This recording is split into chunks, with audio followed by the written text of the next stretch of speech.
morning. So I don't know if you caught Trump's interview on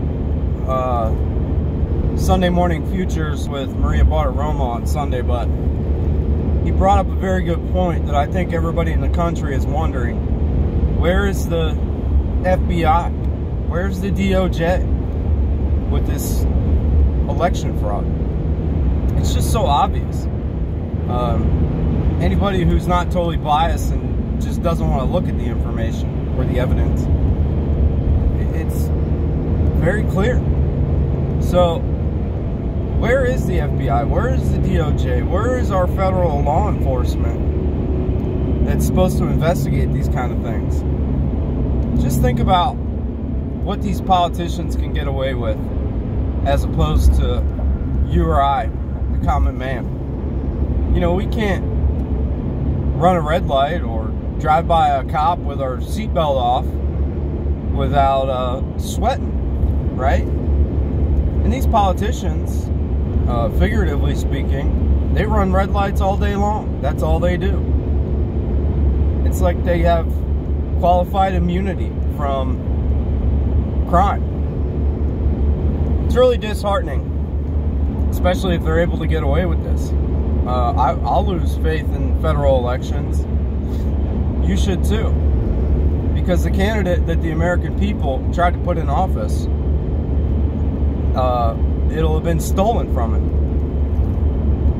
It's just, the more and more comes out, the more that Giuliani and Jenna Ellis and Trump's legal team have these hearings in different states. If you pay attention and you actually listen to the evidence, it's there. But we can't get politicians that can make a difference here to pay attention. They're just blindly going along with it. And it's corruption. All it is it's straight corruption. You know, it's really 4 states and some districts within those states that put Biden over the edge with the current numbers. And those small margins, they all happen between like 1 and 5 in the morning when everybody was in bed and the vote was supposed to being stopped for the night. You know, another thing I saw somebody commentating on was that these voting machines are not supposed to be connected to the internet. So how is it that you can watch, say, CNN and watch the real-time vote? You can watch the ticker on the bottom, add votes, add votes, add votes. So how's that information getting to the media in real time if these machines aren't supposed to be connected to the internet? Maybe there's a simple explanation. You know, Occam's razor. Maybe I'm missing something. But there's just very obvious things if you take the time to watch these hearings. Like in Michigan, there's a certain district there where a lot of the fraud was done, part of Wayne County and another county, where the third-party candidate, they hid the votes that they stole from Trump and gave to Biden, or just took from Trump, I should say, not gave to Biden. Trump was winning in such a big way, they had to get votes away from Trump, not just add them for Biden. So they hid them as votes for this third-party candidate. So there's this small district in Michigan where the third-party candidate, it's now the Libertarian strongest district, according to these votes, in the country. You know, not Portland, not Seattle, not San Francisco, where you would think, okay, well, maybe that's a third-party stronghold. No, it's some blue-collar district in Michigan. It's just unbelievable. And these local judges and local politicians, they see all this information, and then they're just blindly certifying these votes. It should be criminal. It should be absolutely criminal to not take the information available to you and do your job accordingly. So I encourage you to look into how well the third party did in Michigan. And all that is them hiding votes from taking them from Trump. So we had a judge in Georgia who ordered these Dominion ballot machines to be sequestered, basically, because the corrupt politicians down there wanted to wipe these computers clean and reset them for the coming up runoff election. So a state judge down there put a stop to it and said, no, you can't do anything to those machines right now. We need to get in there and look at the software. Well, what happens? A couple hours later, the judge comes back around and says, oh, I withdraw my order to do that. You guys can go ahead and mess with the machines. So what happened there? The explanation is that, oh, some county judge ruled that the county is in charge of elections and blah, blah, blah. But that's nonsense. These are state-owned machines. They're property of the state. The state can do whatever it wants with those machines. They can pull them out of there if they want to. Another thing I encourage you to look at is I saw a stat that says Trump nationwide won 83% of the counties in the country. So 83% of the counties in the country, even with these fraudulent numbers, go for Trump. And I think Biden got 15%, and the third party candidate got whatever's the remaining 2% or whatever. So even if these numbers are legitimate, 83% of the counties in the country want Trump and 13% want Biden. Even though we have the Electoral College, which is a great system, it's still not representative of what the majority of this country wants. Now, I understand population density and all that. However, it's just what they did. There's so many statistical impossibilities with these numbers where they couldn't just cheat, you know, Saddam Hussein style or Hugo Chavez style or Kim Jong-un, where, oh, 99.9% of the people want them. They had to make it somewhat believable.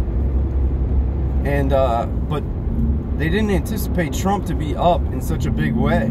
So they had to stop the vote. And they really had to put the pedal to the metal on the fraud. Now, I think it's a combination of the machines. I think it, you know, there's other districts where they had the ballots with no creases, meaning they have to be folded to be put in an envelope and mailed out and mailed back. Now, these ballots they had no crease in them from the envelope. And those same batch of ballots had only one candidate checked on the entire ballot, no down ballot votes. And I know we've talked about that, but it's important. These are the things that are just obvious that we should be able to get in front of these circuit court judges and say, you know, we've got hundreds, maybe thousands of affidavits by now from eyewitnesses seeing this. But like Trump said on Sunday, they're having problems getting these judges to look at it. Trump was such a disruption to the political corrupt machine that it's all hands on deck to get rid of Trump no matter what. So they can continue their corruption, not pay any consequences, and keep taking advantage of the American people. And Trump was exactly right when he said he's standing in the way of the corporate corrupt elite and the American people. It's us, Trump, a couple patriots against all the rest of them. So I still have faith in the Supreme Court, although we have John Roberts sitting up there and he's a, you know, he's a loose cannon. You never know what you're going to get from him. I would not be surprised one bit to see him vote in favor of the Democrats when it comes to this election. But we got to get to the Supreme Court first. We're, you know, like I said, we're having problems having judge hear our cases at the local levels, at the circuit court levels.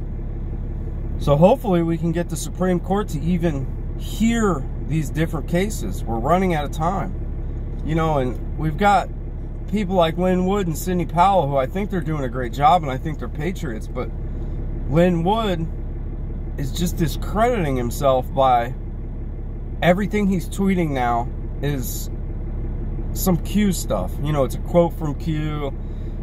It's hashtag with where we go one, we go all, which is fine. I understand that. But if you want people to take you seriously outside of the QAnon sphere, which is a relatively small percentage of the conservative movement, if you want people to take you seriously, you got to hide that stuff a little better. You can't just be so obvious.